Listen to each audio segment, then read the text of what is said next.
This is the Politics of Everything, and I'm your host, Amber Daines.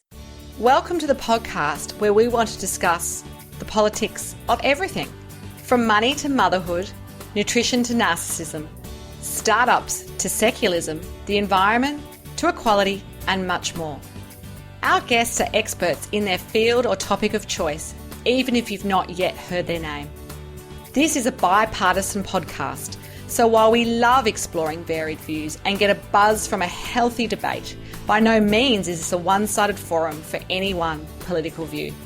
So please listen up and enjoy the politics of everything.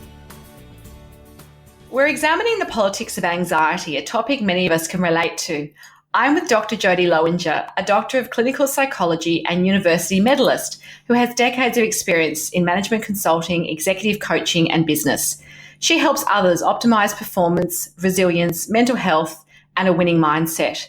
As the CEO and founder of Mind Strength, Jodie empowers leaders and teams with her expert strategies and also helps combat performance blocking behaviours. Jodie's worked with top end of town, including Macquarie Bank, PwC and Harvard University, and has consulted to organisations including Lendlease and American Express. Jodie's also the founder of the Sydney Anxiety Clinic, a leading anxiety treatment clinic for adults, children and teens. She also advises on mental health and resilience in schools and frequently presents on cyber safety, managing bullying, reducing anxiety, boosting resilience and building a growth mindset. She's a popular speaker and media commentator and also the ambassador for Streetwork, a national charity to mentor troubled teens and turn their lives around. Welcome to the podcast, Jodie. It's lovely to be here, Amber. So what was your childhood dream and did you get there?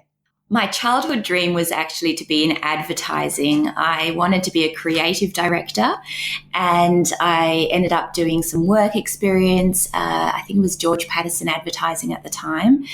And I loved art. I was in Art Express. My major work was actually a series of emotions in childhood. But my love for art didn't quite translate to being in the advertising world, but it did translate to being in the field of psychology. When I did a Bachelor of Design, and when I was doing that, I actually found that I was helping my colleagues and my lecturers with their anxiety at the time. So it's quite ironic. So the worlds collided somehow, the creativity obviously as well as the anxiety and the interest in mental health. Yeah. And I think it's sort of that sort of deep kind of passionate drive that takes you towards creativity and that analytical mind. There's a lot of similarities in that space. Yeah. So what was your first job and how did that shape you? My first job was tutoring the daughter of one of the most successful entrepreneurs in Australian history.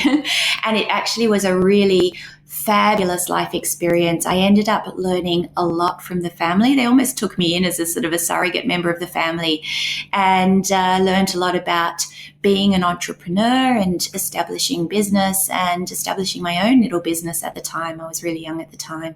It was a great experience. So what is anxiety and how do most people get diagnosed with the condition? So anxiety is one of these fascinating things because it's actually not the enemy. Anxiety is actually a really important friend. It's a physiological reaction to threat. So it's an incredibly important aspect of our physiology as human beings.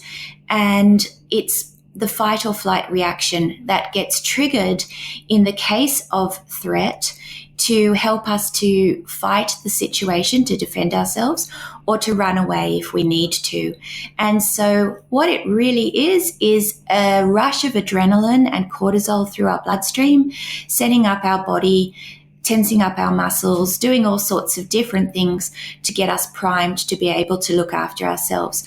The problem in contemporary society is that this mechanism gets triggered in reaction to our perception of threat, not just in reaction to real threat. And when I talk about perception of threat, what I'm referring to typically is a worry thought. that says, what if something bad happens? Or what if I'm not good enough? Or what if they judge me? Or what if that dog's going to bite me and kill me? So that's sort of offshoots of that perception of threat. It's diagnosed, it becomes a diagnosable problem when it's causing fear and suffering and avoidance in a person's life. So it's getting in the way of their capacity to function as they would otherwise want to do. So what are the most common ways to treat or manage anxiety, and has that changed over time? Yeah, it's certainly changed over time. A while back, we had psychoanalytic psychotherapy, which looked at some of our early childhood experiences and the contributors that some of early life beliefs or patterns of behavior might contribute to how we engage as adults or subsequent stages in our life. Then that moved to the cognitive behavioral therapies. Cognitive being looking at our thoughts, and behavioral, of course, looking at our behaviors. There is now a third wave of therapies, which is similar in many respects to the cognitive behavioral therapies, but incorporating mindfulness and values-based strategies. So an example of that is acceptance and commitment therapy. As far as the way that I practice as a therapist, as both a clinical psychologist and a coach, a corporate coach, is I'm a hybrid kind of individual. I like to take the good stuff from all of them, and I like to think that there's no one size fits all. Everybody is different. And so the way I engage with everybody is really based on their own individual needs. Absolutely. So I know that Beyond Blue states that in any one year, around 1 million Australian adults have depression and over 2 million have anxiety. And obviously they're the numbers that we know, but there might be hidden, numbers within that as well. Do you think Australians are more anxious than in previous generations, or are we just better at recognising it and doing something about it? Yeah, I would say it's probably a combination of both. We are certainly better at recognizing it. Thank goodness in the society that we live in, there's attempts to raise awareness. That is, I feel like I'm on a personal mission in that space, in my desire to break down stigma and help people recognize the signs, and help people also to recognize that in that space there are many practical and effective strategies to help people to deal with these sorts of problems. But there is still extensive stigma associated with mental health challenges, and so there's more to be done in the space of raising awareness.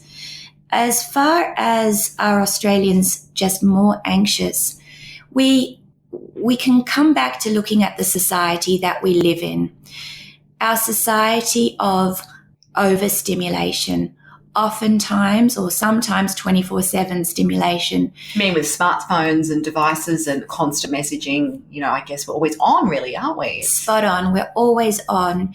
So we, as you say, the mobile phone is a classic thing. We've got it by our bed. We're checking our messages in the middle of the night. I heard a fabulous speaker the other day who said, it was Maggie Dent. She's wonderful. She used the analogy of saying we wouldn't go and check our post box in the middle of the night, would we? So true. I thought that was brilliant. So thank you, Maggie, for that one. Yes, but it's exactly right. So there's this endemic fear of missing out. We're constantly engaged, and there's also this sense of compare and despair. So through social media, through the internet and the fabulous world of the internet, we have got at hand a massive amount of information and a massive capacity to compare ourselves and find people who are better than us and more, we put our best face forward. Absolutely. It's a very sanitized version of reality. It is. It's a very airbrushed version of reality. And now if we look at our biology, we were designed to roam in fields. We were designed to run around in the grass, not just have a green wallpaper on our computer. We weren't designed to look at green on our screen. We were designed to roam around in green. So the fast-paced living, and it actually starts, this overstimulation starts from day one. We give our children iPods, iPads. I know. iPhones. You make yourself feel very guilty here. And we feel that we're not good enough unless we're doing this, unless they're watching the stuff on the technology. And then it's endemic in teenage years as well. Absolutely. So corporate life and business stresses are a key factor for many professionals. And I suppose I picture myself in my corporate career, anxiety was just part of everyday life. I sort of accepted it as a bit of a norm. But how can modern workplaces help their staff and their leaders in many ways set the example in what you must admit must be a bit of a taboo area that remains a little bit sort of on the fringes of workplace health and safety? There are organisations which, they might focus on mental health aspects, but are they really walking the walk and talking the talk? I'm curious to know your experience of how workplaces can do this better and make it more acceptable. Yeah, it's a brilliant question. Workplaces are moving beautifully in the right direction. If we look at best practice workplaces, they're embracing well-being and mental health as not a nice to have, but an absolute necessity, an absolute need to have. And it's not warm and fuzzy. Let's put aside any warm and fuzzies to this. This is about a bottom line imperative. So organizations recognize that when we look at mental health, it's to boost productivity and performance. When people are experiencing anxiety, one of the default behaviors is avoidance, procrastination. This fear of not being good enough drives aspects, behaviors that get in the way of getting the job done, of taking risks, of stretching our comfort zone and embracing peak performance. So the work that I do in business is all around strategies to embrace peak performance, resilience, mental health, and empowerment, and getting the job done. So what we do in organizations when I'm working to raise awareness around mental health, sometimes I do presentations that simply talk around strategies to help with mental health. Sometimes I'm looking at preventative measures, which is really important, a whole lot of work around resilience. And the fact is it reduces absenteeism, it reduces turnover, it reduces presenteeism, it increases productivity, and it mitigates an organization's risks. The other element that is really powerful in this space is holding on to high potentials. It's holding on to talent. In a world where there's a lot of movement, and certainly some of the up and coming and current younger generations, they shop around, and the best people will shop around. And so the people side of business and respecting that side of business is an incredibly important differentiator for holding on to high potentials and your best talent. And soon enough, it's not going to be a differentiator.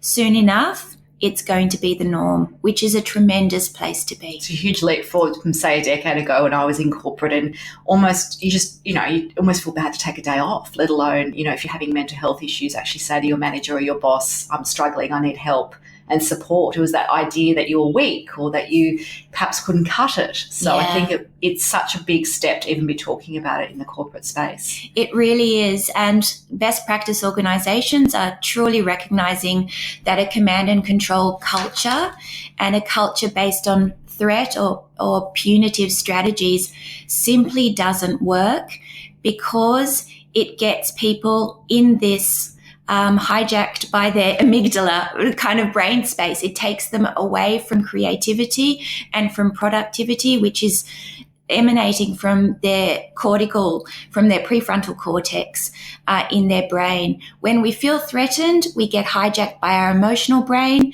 and we engage in counterproductive processes, behaviors.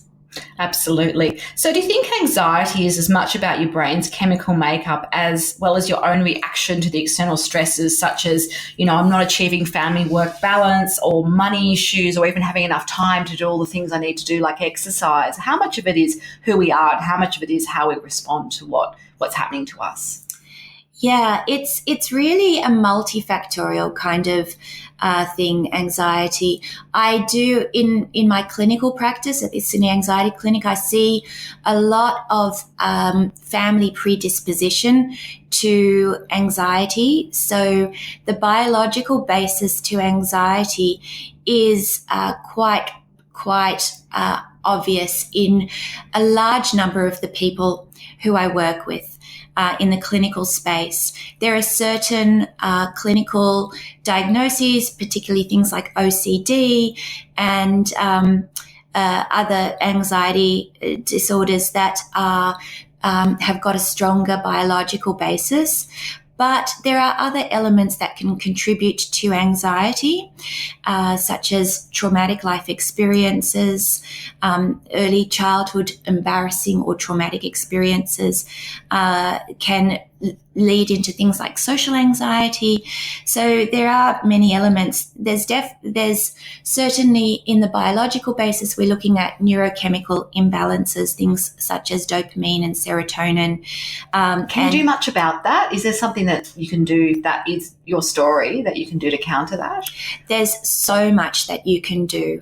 So one of my key messages is really I want to help people to recognize that they can feel empowered in this space, to seek out the help that they need, simply because there is a wealth of practical, effective evidence-based strategies that can turn things around within a matter of a couple of months, if not weeks. And given the biological basis to anxiety, we can look at things that stimulate dopamine. So this is why the mind-body connection with anxiety is really helpful. So looking at exercise as a stimulant of dopamine, looking at making sure people get good sleep factors in place. They do things that give them a sense of satisfaction and fulfillment, so values-driven actions. Mindfulness is really powerful to bring yourself back to the present moment. To embrace the present is a really powerful strategy. So it's not just something that we turn to medication. It's really something that, yes, there is absolutely a place for medication in certain situations, but anxiety can be very readily turned around, looking at behavioral strategies, approaching standing up to worry, as well as approaching avoided situations. So we engage in things in a really holistic way that is not dependent necessarily on medication, but keeping in mind that there certainly is a time and place for medication at the more extreme end of anxiety, if necessary.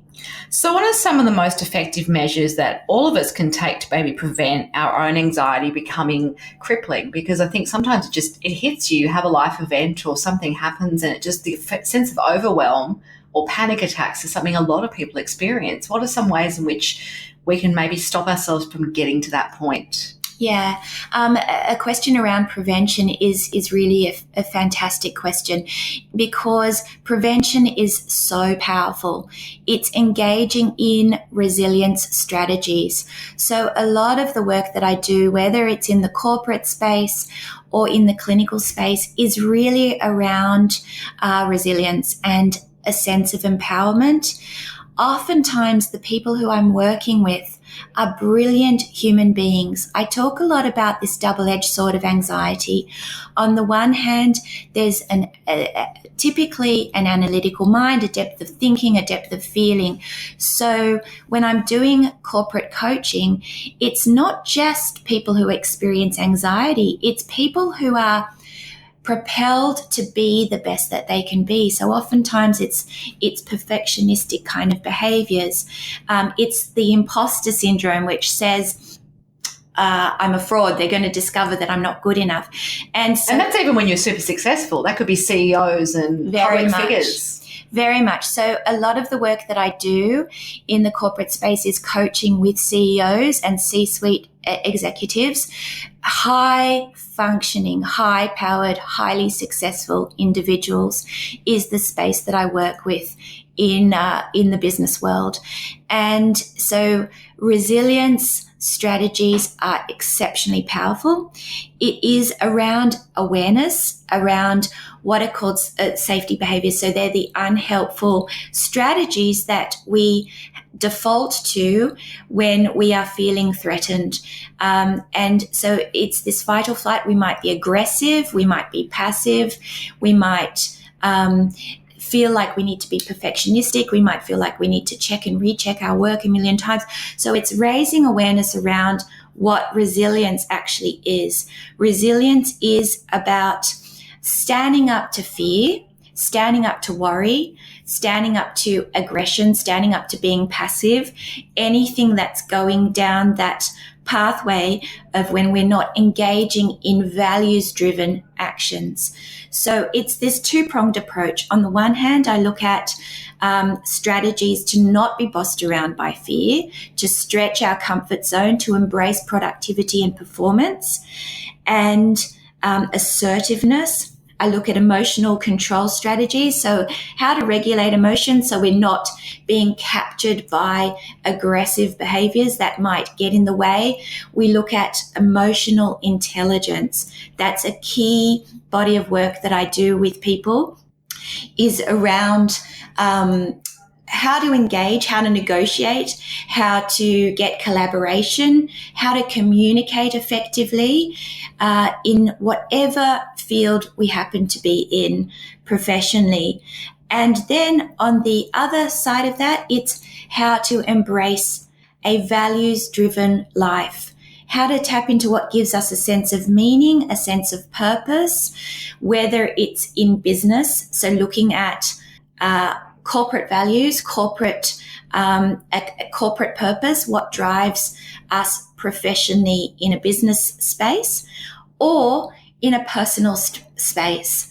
So it's this two-pronged approach to stand up to fear, to boss worry back, and embrace our values and our sense of purpose and meaning in life. That's a fantastic summary. So do you have any special mentors or inspirational people that have guided you in this journey of life? If so, who are they and what have they taught you? So one of my key inspirational people was a man named Viktor Frankl. He wrote the book Man's Search for Meaning. And the philosophy that I was actually just touching on is very much based on a core principle of what he talked about, which was holding on to your identity, holding on to what gives you a sense of meaning and purpose in life, recognizing that a situation might not be great. You know, it's not about positive thinking. It's about reality testing. Yes, positive thinking is very helpful, but it's really about recognizing that sometimes life is going to be tough. The situation is not always going to be in our control, but it's creating space to choose how we respond to that situation, to respond based on our heart space, what gives us meaning and purpose, what we want to have encapsulate our sense of identity, whether it's our business identity or our personal identity, and feeling empowered that we can recognize whatever adversity or challenge comes our way, we can have the power to choose what we want to have driving our response in that situation. So this was based on Viktor Frankl's work. And very influential, obviously, in your practice, perhaps, and how you think about life. Spot on. Very influential. He was actually in a concentration camp in World War II. He was in Auschwitz, and which is the epitome of a challenging life experience. And he chose in that space to not lose his individuality, to hold on to what gave him a sense of meaning and purpose. to find resilience. Yes, very powerful. To wrap up, what would be your top 3 tips for anyone overcoming setbacks in the politics of anxiety? 3 little things that they could be doing. So I would say to not suffer in silence is incredibly important, to recognize that so around this not suffering in silence, to recognize that there is so much that you can do to seek out the help that you need, whether it's in a corporate coaching capacity to embrace peak performance, or whether it's in a clinical context if anxiety is getting in the way of living the life that you want to live. So tip number 1, don't suffer in silence. I also really want to deliver the message to recognize anxiety not as a weakness, but as very much a strength. There's a person, Sarah Wilson, who I've done some work with, and she's just she's got a fabulous book called First We Make the Beast Beautiful.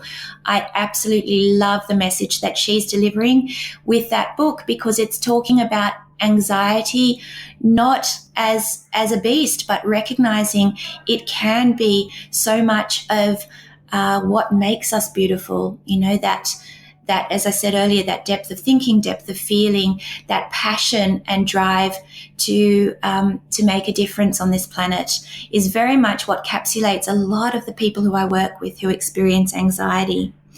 And my third message is to recognize the power of prevention, of resilience strategies, of seeking out things such as assertiveness, communication skills, things that can help you feel strong and powerful.